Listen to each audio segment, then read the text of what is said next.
लखनऊ का एक ऐसा रेप केस जो मुजरिमों को 149 दिन के बाद सज़ा तो मिली, लेकिन जो लड़की की जो हालत हुई 150 दिन में वो बयान नहीं कर सकती। लखनऊ की एक लड़की 18 साल की, जो उसको पढ़ने लिखने का शौक़ था और उसकी घर की जो स्थिति थी वो भी कुछ अच्छी नहीं थी। इसके लिए वो ट्यूशन पढ़ाने के लिए घर से कुछ किलोमीटर दूर जाती थी और उसी बीच उसके साथ ये हादसा हो गया।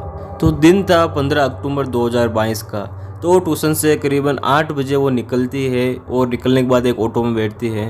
तो ऑटो में बैठने के बाद कुछ दूर पर जाने के बाद ऑटो ड्राइवर इमरान और उसका जो दोस्त था आकाश, वो दोनों लड़की को बार बार पीछे घूरने लगते, कुछ बातें करने लगते। तो लड़की को पहले डाउट हो गया था, लेकिन लड़की ज़्यादा कुछ माइंड में डाला नहीं और वो उस ध्यान हटा के फ़ोन देखने लगी। उसके बाद में इमरान ने कुछ चीज़ ली और उसके सिर पे मारा, वो बेहोश हो गई। बेहोश होने के बाद उनको झाड़ियों में लेके गए, उधर रेप किया, ऑटो में रेप किया और काफ़ी ज़्यादा मारपीट की, उसके साथ हाथ पाँव काट दिए, बहुत कुछ किया और उसके पूरी बॉडी पे कट लगे हुए। उसके बाद में पूरी लोलवान बॉडी को उन्होंने रोड पे फेंक दिया। जहाँ वे लड़के उस बच्ची को छोड़कर भागे, वहाँ एक तरफ 100 मीटर की दूरी पर मुसियारा चौक की दूसरी तरफ इतनी दूर पिंक बूथ था, लेकिन पुलिस को इस घटना की कानो कान खबर नहीं थी। जब उस लड़की के पास लोग की भीड़ इकट्ठा हुई, लोगों ने शोर मचाया, तब वहाँ पुलिस पहुंची।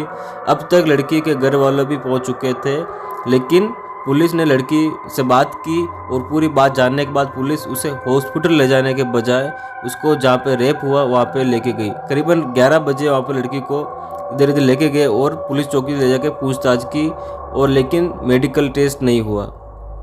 और अगली सुबह करीब 11 बजे पीड़िता अपने परिवार के साथ थाने पहुंची, लेकिन 20 घंटे बीतने के बाद भी एफआईआर दर्ज नहीं हुई। शाम को 6 बजे पीड़िता के करीब 20 दोस्त पुलिस के थाने पहुंचे, वह इकट्ठा हुए। उन्होंने थाने के बाहर हंगामा किया, पुलिस दबाव बनाकर जब जाकर रिपोर्ट दर्ज करी। इसके बाद पीड़िता को जलकारी बाई अस्पताल में एडमिट कराया और मेडिकल टेस्ट हुआ, जिसमें रेप की पुष्टि हुई। साथ ही जब केस चर्चा में आया तो मुसियारा चौकी में इंचार्ज को सस्पेंड कर दिया गया। साथ ही 3 थाना प्रभावियों को नोटिस दे दिया गया।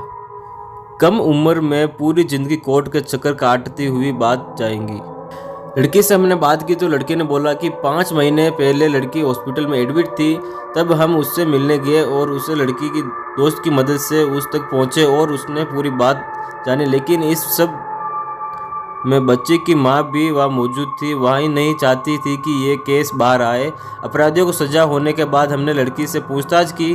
परिवार इस घटना को छिपाना चाहता था तो उसे ये लड़ाई कैसे लड़ी।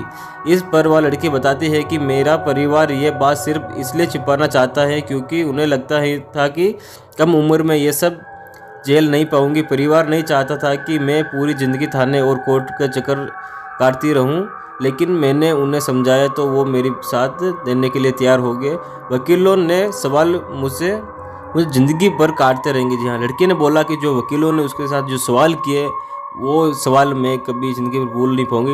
लड़की ने बताया कि इन 149 दिनों में 7 बार कोर्ट के चक्कर लगाने पड़े। जब भी वो कोर्ट जाती तो विपक्षी वकील उसे अटपटे सवाल करते। वो कहती कि वकील ने पूछा कि मैंने घटना की रात एफआईआर क्यों नहीं दर्ज कराई। जब मैं उन्हें कैसे समझाऊं कि उस वक्त मेरी ये सब सोचने समझने की हालत नहीं थी।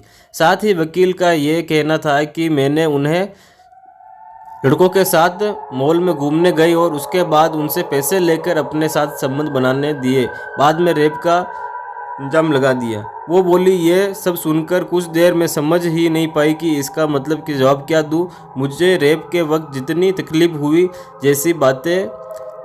ऐसी बातों से मुझे ये तकलीफ हो रही है। और लड़के ने बोला कि मैंने मेरा जो न्याय था और जो आरोपी को जो सज़ा मिलानी थी उसके लिए भी मैंने ये खो दिया था कि उनकी सज़ा मिलेगी या नहीं। लेकिन फाइनली 150 दिन के बाद उनको सज़ा मिल गई। तो दोनों आरोपियों को उम्र कैद की सज़ा मिली और 1.5 लाख रुपये जुर्माना। तो इसी के साथ करते हैं वीडियो ख़त्म। जय हिंद, जय भारत।